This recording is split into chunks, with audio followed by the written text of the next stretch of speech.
गृह मंत्री अमित शाह के बयान को लेकर पूरे देश में आंदोलन चल रहे हैं। तमाम राजनीतिक दल आंदोलन कर रहे हैं। समाजवादी पार्टी ने आज पूरे प्रदेश भर में आंदोलन करके बाबा साहब के अपमान की बात कही है और अमित शाह से माफ़ी मांगने की बात कही है।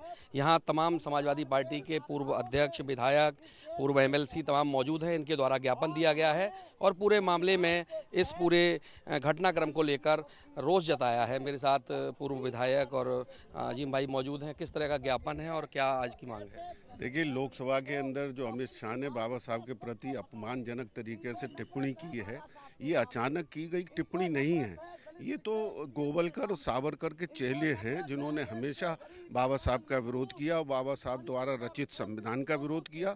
ये वो लोग हैं जिन्होंने ये कहा था कि बाबा साहब के द्वारा रचित संविधान की भारत में कोई ज़रूरत नहीं है, इसमें भारतीय संस्कृति नहीं है और देश में मनुस्मृति को लागू किया जाए। ये वो लोग हैं जिन्होंने दिल्ली के रामलीला मैदान में बाबा साहब के जिंदा रहते हुए शव यात्रा निकाली थी, बाबा साहब के पुतले जलाए थे। तो ये वैचारिक तौर पर बाबा साहब के विरोधी हैं। तो इसलिए इनकी अंतरात्मा से, अमित शाह की अंतरात्मा से निकला है बाबा साहब के प्रति जो उन्होंने टिप्पणी की है, तो उनकी अंतरात्मा से निकला है। वो लोग दलितों के भगवान नहीं हो सकते जिन्होंने दलितों को मंदिर जाने से रोका।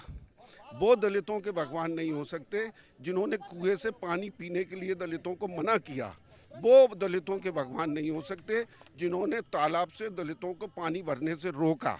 दलितों के भगवान बाबा साहब हैं जिन्होंने दलितों के लिए शिक्षा का व्यवस्था की, समानता की व्यवस्था की, उनको संपत्ति लेने का अधिकार दिया। तो कुल मिला के दलितों के भगवान बाबा साहब हैं और बाबा साहब का अपमान कोई भी अगर करेगा तो समाजवादी पार्टी बर्दाश्त नहीं करेगी, सड़कों पर उतरेगी। इसलिए महामहिम राष्ट्रपति जी से अनुरोध है कि अमित शाह से को बर्खास्त करें और अमित शाह देश के लोगों से माफ़ी मांगे। धन्यवाद। तो ये थे पूर्व विधायक जी। पूर्व एमएलसी डॉक्टर दिलीप यादव मौजूद हैं। आप लोग आए हैं, आगे की क्या रणनीति है पूरे प्रोग्राम को लेकर? देखिए, बाबा भीमराव अंबेडकर साहब हमारे देश और दुनिया में जाने जाते हैं। छोटी सी बात है, कोलंबिया विश्वविद्यालय में उन्होंने अध्ययन लिया। वहाँ अध्ययन के बाद वहाँ के मैनेजमेंट ने ये देखा कि जब से विश्वविद्यालय खुला है कौन छात्र सबसे प्रतिभाशाली आया, तो उसमें सूची में नंबर 1 पे नाम अंबेडकर साहब का आया, जिसमें 300 फुट ऊंची मूर्ति वहाँ लगाई गई।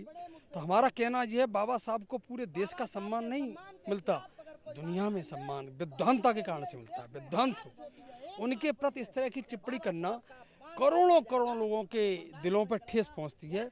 ये किसी जनप्रतिनिधि के लिए अच्छी चीज़ नहीं है। जनप्रतिनिधि की जिम्मेदारी होती है संविधान के तहत शपथ लेते हैं, अपने संविधान की तरह देश चलाएं, देश का विकास कराएं, लोगों को जोड़ने का काम करें। लेकिन अपमानजनक किसी के खिलाफ कहेंगे बर्दाश्त नहीं होगी। समाजवादी पार्टी यहाँ राष्ट्रपति जी के ज्ञापन देने के लिए संबोधन करके यहाँ जिलाधिकारी को दिया है। सब समाजवादी पार्टी के लोग आए हैं और ये किसी भी कीमत पर बर्दाश्त नहीं किया जाएगा।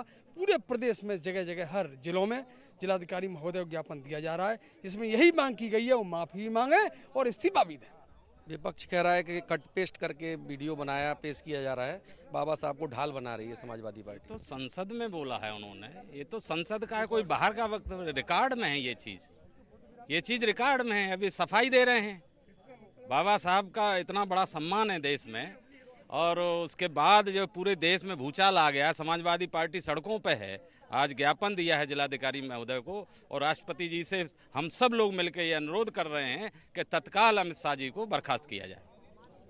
तो देखिए, तमाम जो समाजवादी पार्टी के सीनियर्स लीडर्स हैं ये आंदोलन के लिए यहाँ एकजुट हुए हैं। अपनी अपनी मांगों को लेकर इन्होंने राष्ट्रपति के नाम ज्ञापन दिया है और साफ तौर पर कहना है गृह मंत्री माफ़ी मांगे और पूरे मामले में अपना पक्ष रखें।